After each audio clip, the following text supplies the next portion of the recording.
Just bought your dream car or thinking about a new ride? Whether it's a brand new vehicle like the one featured in this video or your trusty everyday driver, our partners at legendarycarprotection.com have your back. Recommended by ClassicCars.com, they offer top-notch coverage for new cars as well as your current classic, collector, exotic, or daily driver. Because your dream car deserves a dream protection plan. Visit www.legendarycarprotection.com to get your free quote today.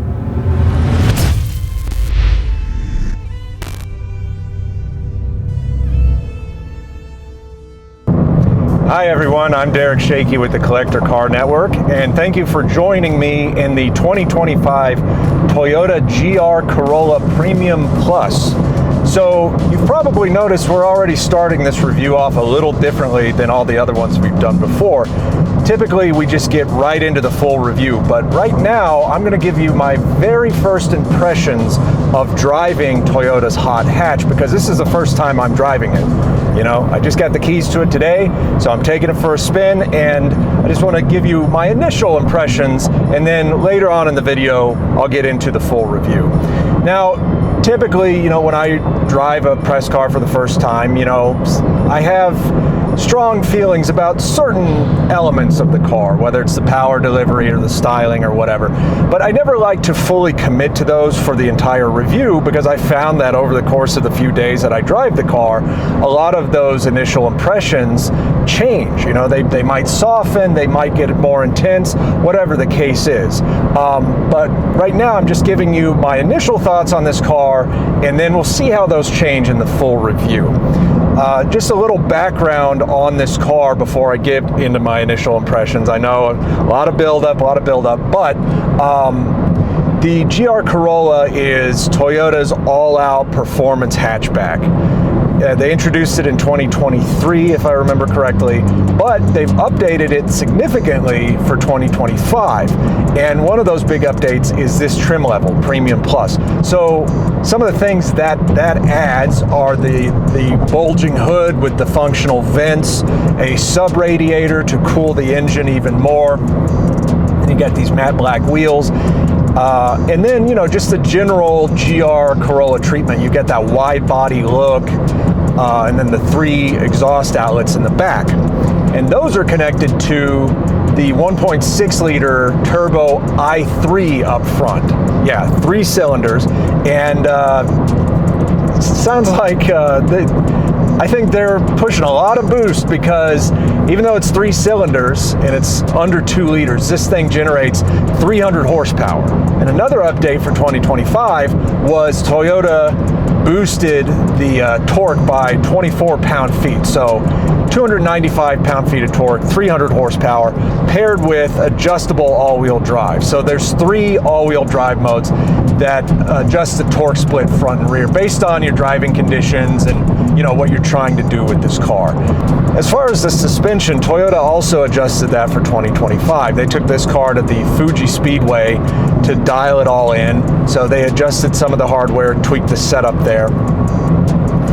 And, you know, this is a rally-inspired car, so you can take this on gravel, and you've got all-wheel drive, you know, torque split for that.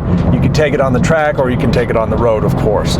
So I won't be taking this on the track. I'm hoping I get a chance to take this on some gravel roads and see what it's like there. Anyway, as far as my initial impressions, I had a feeling, you know, given the output of this car and the positioning of it, that it was going to be very aggressive. Now, thankfully, so far, it doesn't have that, even though it is very aggressive looking and very sporty, it doesn't quite have that boy racer look to it that I think the last generation Civic Type R or the Camry TRD had. So it's a little more subdued than those, I think, as of right now at least, especially in this darker color. I think if it was in red, maybe it'd be different, but that's not the case here. And then, yeah, there's just the dynamics of it, you know. Let's see here.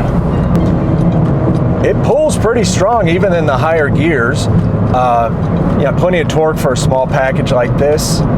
Then there's the clutch. You know, whenever you're in a high performance car with a manual transmission, there's always the chance that it's going to have a really heavy clutch. And that's partly true for the GR Corolla. Depressing it doesn't take a whole lot of force. It's relatively normal in terms of the weight, but it does have a really strong rebound. So I've found already that I have to watch out for that. I have to accommodate the GR Corolla in that way. You know, I kind of have to adjust to it so far as opposed to the other way around. And fortunately, Toyota gives it this short throw 6-speed manual transmission. If you want, you can get this with an 8-speed automatic, which is also another update for 2025. But this has the good old-fashioned 6-speed stick. So far, it's as aggressive as I thought it would be. We'll see how it holds up in, you know, stop and go daily traffic. I'm thinking maybe that that strong rebound on the clutch pedal might become a little bit irksome, but we'll see. You know, I don't want to commit to that because it could just be it could be a total teddy bear over the course of time. I'm interested to find out, and I'm excited about letting you all know in the full review. But for right now, those are my initial impressions of the 2025 Toyota GR Corolla Premium Plus. We'll see what changes. Maybe everything, maybe nothing, maybe a little in between. We'll see. Hi everyone, Derek here again. Thank you for watching that footage of my first impressions of the 2025 Toyota GR Corolla Premium Plus.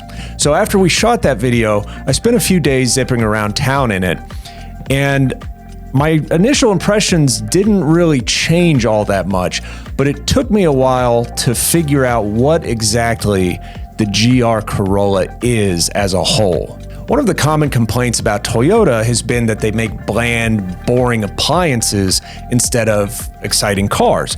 So over the past several years, they've clearly tried to combat that image by releasing performance vehicles. So they released TRD versions of the Camry and the Avalon. Then of course there's the new Supra, and then they had the 8.6 and more recently the GR 8.6.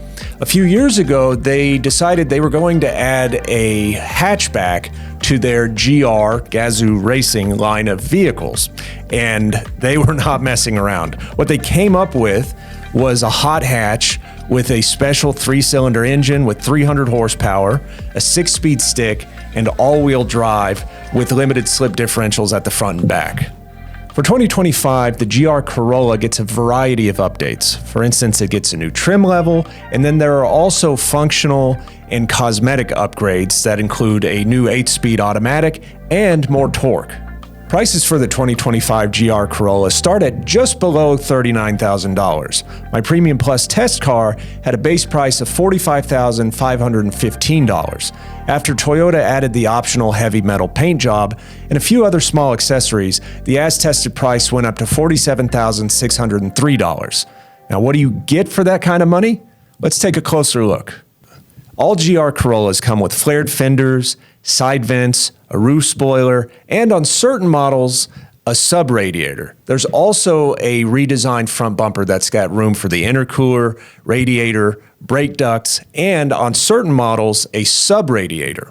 The Premium Plus trim level comes with that sub-radiator, as well as various cosmetic upgrades. So you have the bulge hood, as Toyota calls it, with functional vents, matte black 18-inch wheels, and a forged carbon fiber roof. Now, you might remember from my initial impressions footage that I said I didn't think the GR Corolla had a boy racer look, and I stand by that. You know, it doesn't look like it's trying too hard to prove anything or to stand out.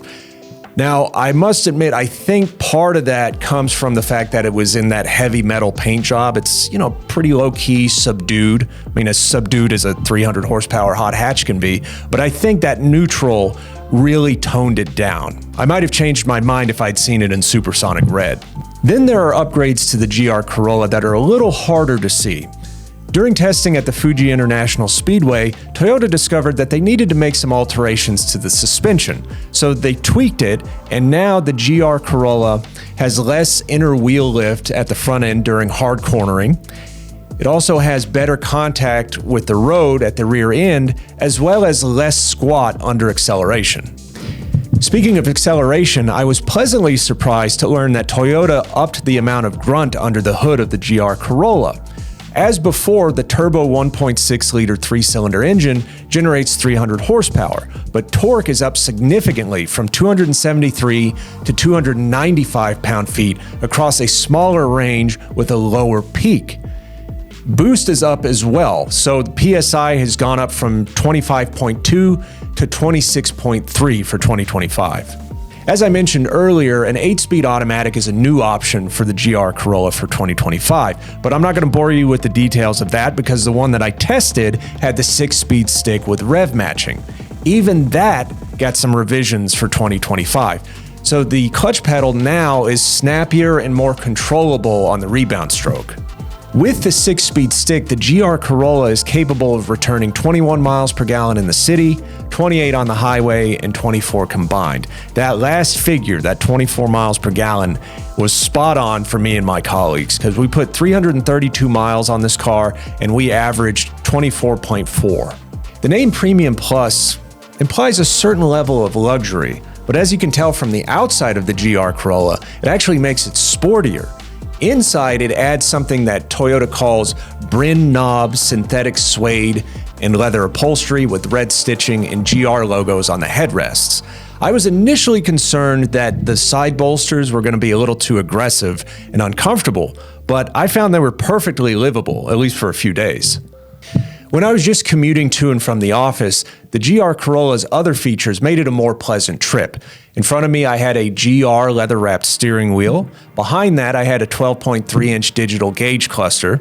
And if for some reason I felt like listening to music instead of the deep, heavy thrum of the exhaust, I could just crank up the 8-speaker JBL audio system. The wireless Apple CarPlay showed me the fastest route to my office on the 8-inch infotainment display. There wasn't a lot of open storage on the center console unless you count the 2 cup holders, but there was a wireless charging pad for my phone. In case you couldn't tell from my initial driving impressions, I enjoyed being behind the wheel of the GR Corolla, and I wasn't necessarily expecting that because at one point I thought to myself, well, Toyota cranked 300 horsepower out of a 3-cylinder, so I was concerned that maybe it was going to be this manic, overboosted mess, and it wasn't at all. You know, it was surprisingly livable, even in stop-and-go traffic. Yes, that is still a lot of horsepower, and you run out of first gear pretty quickly, but it was very livable, even in conditions like that. And then when I was commuting in these really mundane situations, I was inspired by the car. It was getting to me, so I was looking for holes in the traffic that I could dart through. You know, it made just boring, pedestrian, everyday situations like that more enjoyable. Of course, the GR Corolla is at its best at high speeds on curvy roads. I never thought I would be saying this, but at least in this application, 300 horsepower is the right amount for a performance hatch because it was enough for the car to be rowdy and fun, but not so much that it was terrifying. What I was really surprised by was how deep the power reserves were. It didn't matter what gear I was in or how fast I was already going. It always seemed to have more to give. Luckily for me, when it was time to bring my speed down, the brake pedal was communicative and responsive. And I have to say, Toyota paired that really powerful engine with one of my favorite gearboxes. It was just great. The 6-speed stick in the GR Corolla had nice short throws, and there was no sloppiness or vagary when I was shifting into the next gear. You know, I knew exactly which gate it was going to go into. There was no mystery. There was no confusion about it. Just a great gearbox. And the steering was, you know, a little different as well. It was firm and planted on center, but it didn't feel dead or like it just shut off when you had it pointed completely straight. There was a little bit of a pulse to it. And then when I got into the curves, it was nicely weighted. I felt in control. It just felt right. That's kind of hard to quantify, but you know what it is when you feel it. And I just felt that. Like I just felt in control. I enjoyed it. You know, it just seemed to just kind of glide when I was out in the curves. And the suspension, yes, it was firm, but that's to be expected because this is a performance vehicle. And that firmness allowed it to tell me what the surface of the road was like, but it didn't beat me up in the process of doing that. It wasn't overly firm or harsh. It was just at the right level, which I think is true for all of the components of the GR Corolla. You know, powerful engine, but then that's backed up by steering, brakes, suspension that are all just dialed into the right level and go with it. It was just a really impressive package. You know, in case you couldn't tell already, I really enjoyed it. I can't cover the performance of the GR Corolla without mentioning that dial on the center console that adjusts the front and rear torque distribution. In normal mode, that locks it in at 60/40. If you choose the track setting, it adjusts it to 30/70, so it's a little more rear biased. And then if you choose the gravel option, that locks it in at 50/50, evenly split. Now, I've said it before that the GR Corolla inspired me in certain situations, and this was one of them. So there are some trails near my old house that are better suited for off-road trucks and SUVs because the size of the rocks and the terrain and the dips and all that. But even then, I felt inspired by the GR Corolla because it's rally inspired. It's got the all-wheel drive. It's got the adjustable torque distribution and a gravel setting. So I thought, I've got to try this out. So there was a small area in which I could, you know, do it safely without worrying about damaging the car, of course. And it didn't last long, but I put it in the gravel setting and I got some dirt on it. You know, it was fun. It was brief, but I say that to just really drive home the point that the GR Corolla doesn't just have power under the hood. It has this power to get to you, you know, to inspire you to do any version of enthusiast driving, whether it's darting through holes in commute, you know, and just daily traffic, or out on the open road in the curves, or, you know, on the dirt. Hopefully there's some more suitable trails near where you are. And, you know, if you happen to get a GR Corolla, you can just go out there and tear it up. At the beginning of this video, I told you that it took me a little while to figure out what the GR Corolla is. And this is it. The GR Corolla is an accomplishment. Over the years of my testing various vehicles, I found that it's difficult for a manufacturer to make a vehicle that's both fun and juvenile and theatrical, which a 300 horsepower hot hatch should be, but also mature and composed at the same time. But Toyota did it. There's no denying that $47,000 is a lot of money for a hot hatch, no matter how good it is. You can get a lot of other performance vehicles for that kind of money, like a used Corvette. Of course, I'm not arguing that anybody's gonna cross-shop a C7 against a GR Corolla, but I can't help but think that the fundamental difference between those two cars is part of what makes the GR Corolla so great. Every Corvette, whether it's a base model or a ZR1, is expected to be impressive in so many ways. The looks, the power, the handling, the transmission, the overall driving experience. It's completely different for the Corolla as a whole. The Corolla is just expected to be fuel efficient, comfortable, and practical. That's it. There's no long tradition of GR Corollas. Toyota didn't need to make one, but they did anyway. And not only that, they did a great job with the GR Corolla on so many levels. My initial impressions of it didn't change much from that video that you saw at the top of this review, but in a way, I was still kind of wrong. I didn't realize just how good the 2025 Toyota GR Corolla is.